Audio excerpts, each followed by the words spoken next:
looking back at UAB, what are your overall thoughts, good, bad, or otherwise? I thought our kids played really hard. I'm thrilled at the way they played. Our defensive line, I thought, played their best game. It was kind of a prideful week for them, obviously, with what we've talked about here in a lot the last couple of weeks, which was stopping the run. Broderick, same thing on Monday last week. I thought, Broderick and Ship both played their best game. Darren Goodrum, had some really, nice flashes for a newcomer for us in the game. And Lorenzo Hernandez continues to improve. Terrion Thompson. Thought those guys played really well. Will and Jaden both, I thought, had their best game 2 weeks in a row with two very different styles of offenses. The DBs, continue to create havoc for us from a takeaway standpoint, and, really at some critical times in the games. The biggest play of the game is not one that you would really think it is, but for me, we were in a 3rd and long. It was our second 3rd down.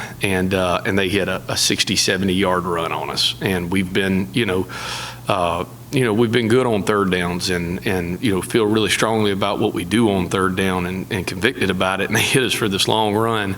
And the best thing that you see in it is there's 8 guys chasing for 50, 60, 70 yards, and we wind up getting the running back tackled right around the 10-yard line, and we hold them to a field goal. And at the end of the day, that holding them to a field goal, not allowing a touchdown, and I think Kendrick and Derek and Khalif were the 3 guys that were credited with the tackle, but there's 8, 9 guys that are chasing that hard, that far, and that's the biggest play of the game. At the end of the day, that is what helps us. Obviously, the interception is an easy one to point out with Khalif at the end. So there's a lot of positive things to take from it. I'm really, really proud of them.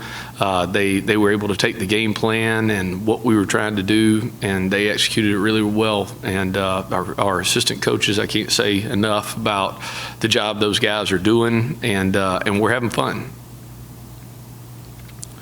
I feel like we're talking about him week in and week out at this point. Sure. The plays that he's making. It doesn't seem like it's one stat that he's leads the conference in and whatnot, like some guys. How much do you think he's making a case for being defensive player of the year, and how much do you see that in the conference? Yeah, I don't know who chooses that, so it'd be hard for me to answer. I know that he's playing at a really, really high level, and we ask him to do a lot of different things. He is not. A lot of times you'll hear people talk about this guy's a cover corner. He's he's an all around. He's creates a lot of pressure for us in the passing game. We bring him a good bit, and he in the run game is able to be really stout. He takes on offensive linemen probably 8 to 9, 10 times a game. He's a great cover corner when we ask him to do that and play man. He's got a really good grip and understanding of the zone coverages that we have. When you watch and see the interceptions that he's been able to have through the year, they're all zone minded, and he's playing the game within the game to some degree. So he's playing at a really, really high level, and whatever accolades he gets, I promise you he's earned them, and he's very deserving. Playing so well throughout the entire season. How do you kind of just keep them focused, like day in and day out, moving on to the next week?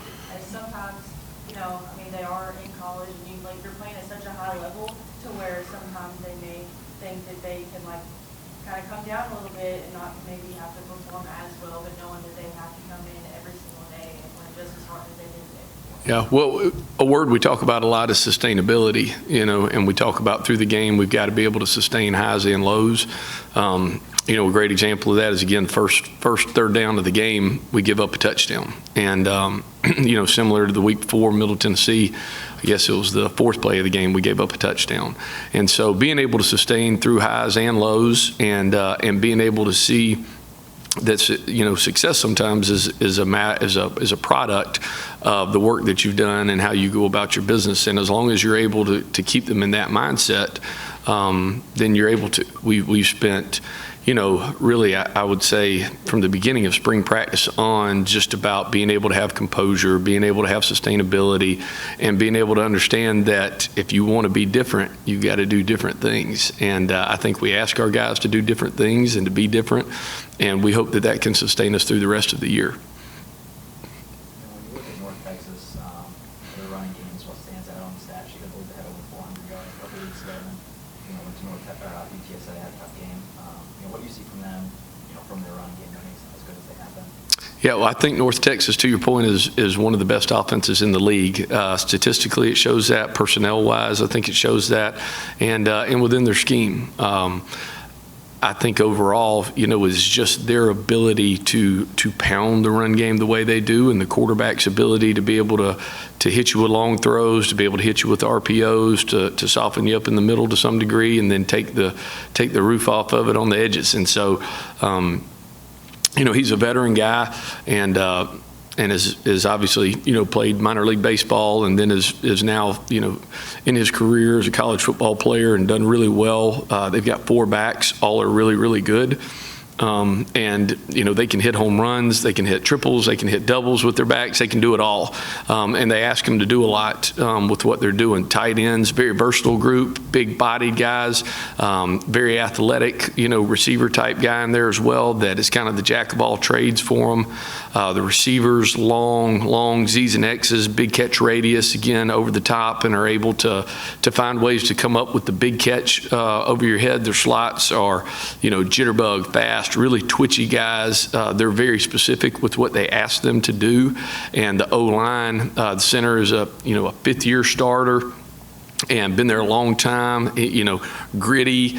We talk about all the time with our guys stopping the run game, but obviously you see it in their offensive line that they love the dirty work. They want to go in, they want to have tough yards, very prideful group up front, and anytime the offensive line coach is a guy that I've gone against before, and a coach that has done a fantastic job everywhere he's ever been, and his O-lines are going to be tough, they're going to be hard-nosed, they're going to execute, and so I think they create problems for you in a lot of different ways, and we've got to be ready to step up to the challenge this week. Sorry. Quarterback, Ani, like you mentioned, played some minor league baseball and threw in all the baseball references with the home runs and triples and stuff. But with a guy like that has that kind of athletic experience, do you notice anything different from him? At that quarterback position where a lot of guys are at this point in their lives just football players. Sure.